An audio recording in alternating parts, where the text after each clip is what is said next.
Boa noite, pessoal, mas também boa tarde, bom dia, dependendo da hora que você está assistindo isso aqui. Estamos de volta para continuar a nossa reflexão, análise, leitura do programa Pinga Fogo, transcrito neste livro maravilhoso da editora Intervidas, organizado pelo Saulo Gomes, sobre a participação do Chico no programa.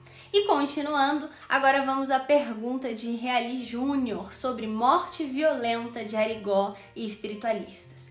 Então, Reali se dirige ao Chico e diz assim: a minha primeira pergunta não será de ordem política, Chico Xavier. Eu gostaria de saber como o senhor explica a morte violenta de Arigó. Quem era Arigó? Tem uma nota de rodapé aqui dizendo José Pedro de Freitas, que viveu de 1922 até 1971. Então ele havia desencarnado naquele mesmo ano em que o programa estava sendo realizado com a presença do Chico. José, ou Zé Arigó, foi um médium que se notabilizou pelas curas que o Dr. Fritz realizava por seu intermédio. Desencarnou em um acidente em janeiro daquele ano. E aí ele continua, que quer saber não só da morte violenta de Arigó, mas da própria morte tormentosa de Joãozinho de Gomeia. Quem é esse? É o João Alves de Torres Filho, também aqui em nota de rodapé, que viveu de 1914 até 1971, ou seja, desencarnou naquele mesmo ano do programa. Joãozinho da Gomeia foi um polêmico sacerdote do candomblé. Havia desencarnado alguns meses antes do programa durante uma cirurgia para a retirada de um tumor no cérebro. Aí o jornalista se explica por que ele quer saber, uma vez que o espiritualista, de acordo com seus avatares, teria de morrer tranquilamente? E o que seria avatares aqui? Nota de rodapé. Avatar, conforme a crença hinduísta, diz respeito à descida de um ser divino à Terra em forma materializada, que na concepção espírita pode ser traduzido como a encarnação de um espírito bastante elevado.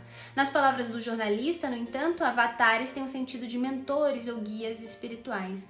Então ele está dizendo assim que, supostamente, por eles terem sido grandes trabalhadores, não deveriam passar por essas mortes violentas, não deveria ser uma morte tranquila.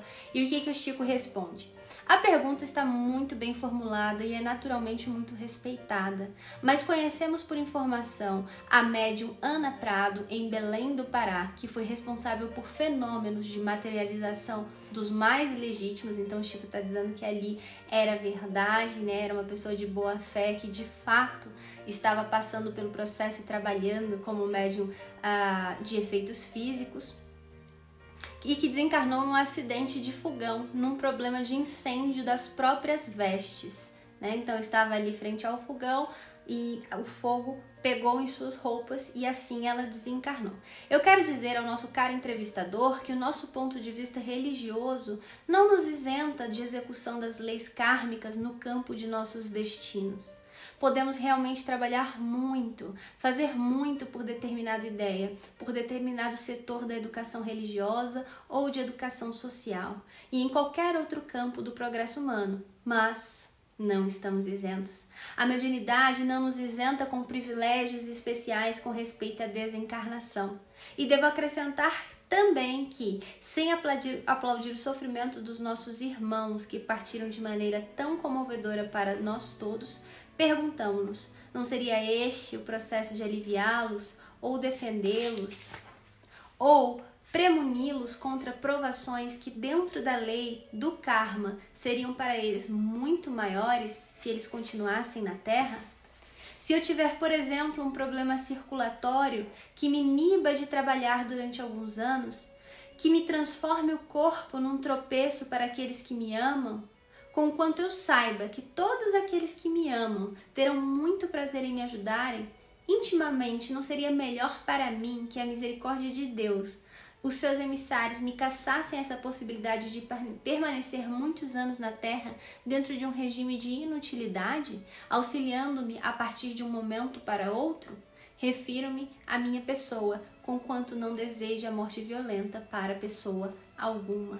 Então vamos comentar um pouquinho aqui sobre isso. O que Chico está respondendo a este entrevistador, a este jornalista? Ele está dizendo assim, é o seguinte: Nós não temos nenhum tipo de cobertura especial, nós não somos privilegiados, nós não somos os escolhidos, não somos especiais por sermos espíritas ou por sermos trabalhadores da seara espírita, por sermos médiuns. Todos nós estamos aqui para lidar com a lei de ação e reação de acordo com as nossas atitudes, e talvez hoje nesta vida estejamos plantando sim o melhor possível dentro do que somos capazes, mas isso não quer dizer que em outras existências não erramos e que talvez essa situação ainda não esteja reequilibrada.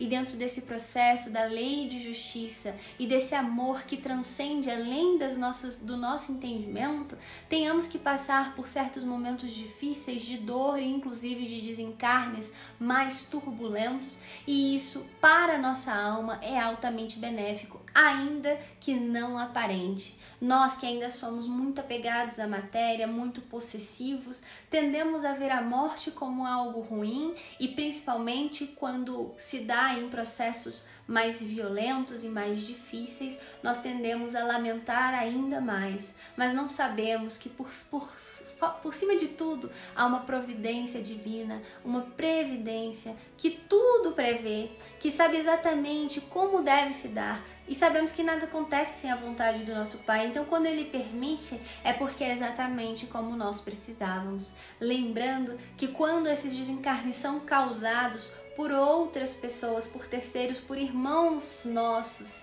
né, e que nos levam a uma morte violenta, não quer dizer que estava no planejamento dessas pessoas agirem de tal forma. Ninguém reencarna para o mal, ninguém vem para isso. Mas se a pessoa dentro do seu livre-arbítrio opta por assim agir, a justiça divina a utiliza como um instrumento, e logo mais essa pessoa terá que lidar com as consequências da sua escolha, uma vez que a justiça divina não precisaria dos nossos maus atos, das nossas más intenções e más atitudes para que ela se desse.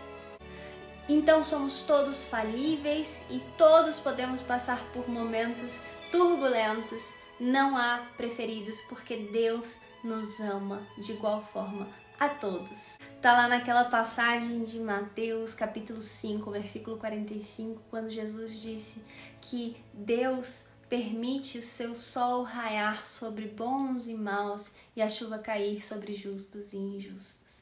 Ele não faz diferença entre nós.